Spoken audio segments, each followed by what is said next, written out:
মদিনার বাজার দিয়ে নবীজি যাচ্ছেন, নবীজির একটা ওট পছন্দ হয়েছে। তো নবী ওটের মালিকের কাছে গিয়ে জিজ্ঞেস করলেন, ভাইয়া এই ওটটার দাম কত? ওই দামাদামি হলো, নবী সে দামে কিনতে রাজি হলেন, কিন্তু নবীর কাছে তখন অর্থ ছিল না। তখন নবীজি ওনাকে বললেন, আপনি আমাকে ওটটা দেন, আমি এখনই গিয়ে আপনার সেই প্রাপ্যটা পাঠিয়ে দিচ্ছি। ওটের মালিক ওনাকে ওটটা দিয়ে দিলেন।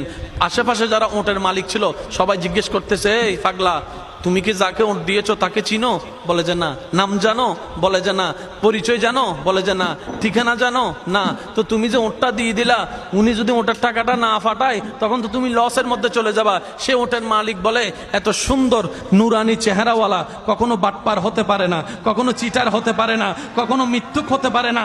ওনার চেহারা দেখেই তো আমি ওট বিক্রি করার আগে মনটাই বিক্রি করে দিয়েছি, মনটাই বিক্রি করে দিয়েছি, মনটাই বিক্রি করে দিয়েছি। তোমরা যাই বলো, আমার মন বলে উনি আসবেই আসবে, টাকাটা পাঠাবেই পাঠাবে।